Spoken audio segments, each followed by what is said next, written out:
You can't be at your best if you're always thinking about the worst outcomes.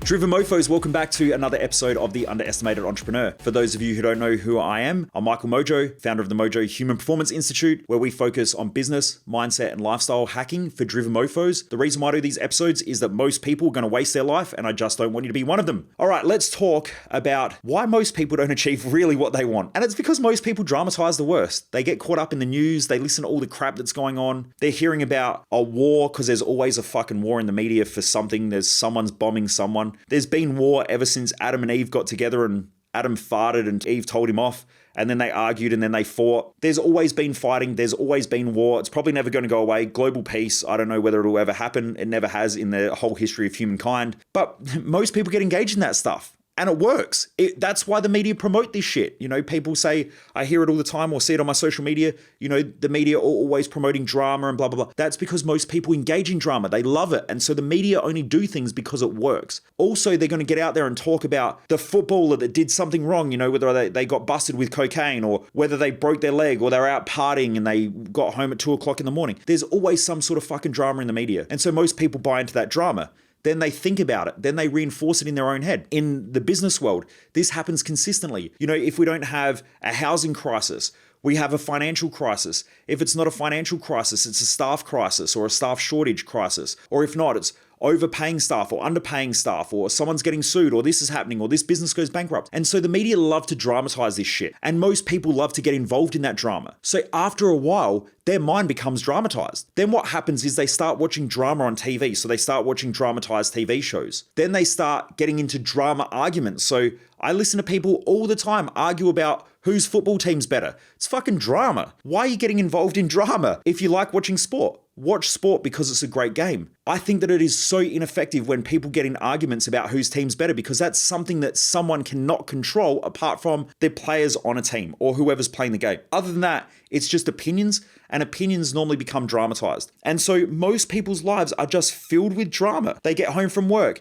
they argue with their partner, more drama. And so drama, and then their mind gets caught up in this drama. They start thinking of worst case scenarios. What could go wrong?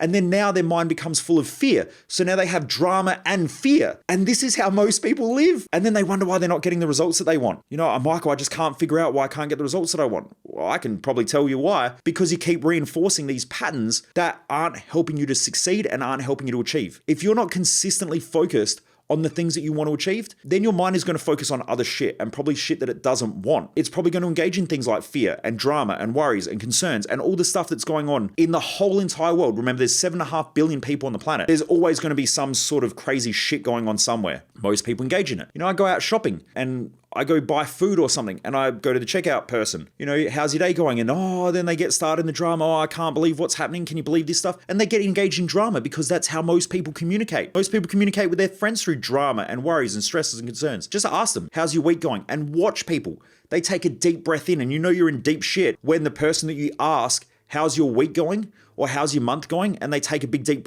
breath in.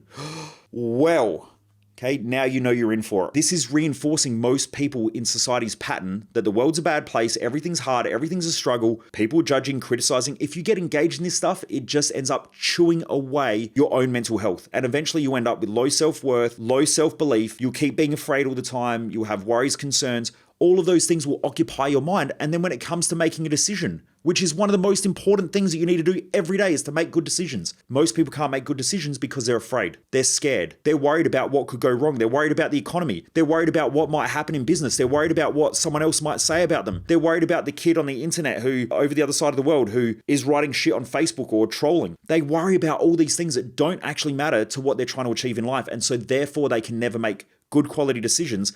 Hence why most people are stuck and hence why most people don't get the results that they want. So if you really want to build great results in life, you have to remove yourself from those drama.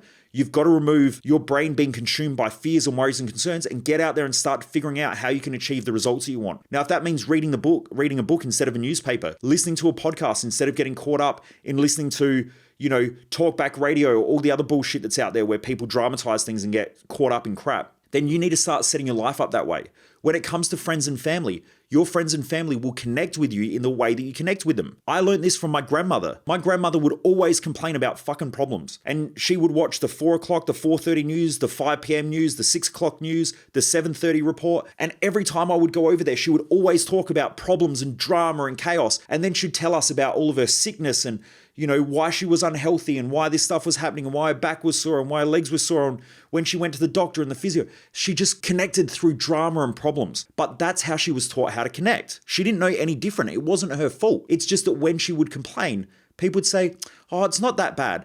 But she would still connect. Now, all humans are connection driven in some way, shape, or form. And you can connect through drama. You can connect through problems. You can connect through goals. You can connect with fears. You can connect with other people through your ambitions, through what you've done well, through your achievements. And you're consistently reinforcing these things with the people around you. So if you don't want to connect with people through drama and through problems and through worries, you need to then communicate with them in different ways. So I stopped asking my grandmother, how are you feeling or how are you doing? Because she always felt like shit, because that is how everyone communicated with her. When I started asking her better questions, like what achievements have you made this week? Okay, what have you done that's brand new? Okay, what have you done that's different? Have you been out of the house this week? I would start asking her better questions. And so after about a month, she would then start to look for new ways of connecting with me. So for instance, if I asked her every week for 4 weeks straight, what results have you got this week? She would then start to look for those results every week just for the sheer fact she knew that I would ask. Over time, I started connecting with her in better ways than the rest of my family because they would always ask her, how's your week going? How are you feeling? And she would always feel like shit and there was always problems and drama. That's how she would connect with them. Whereas with me and Jess,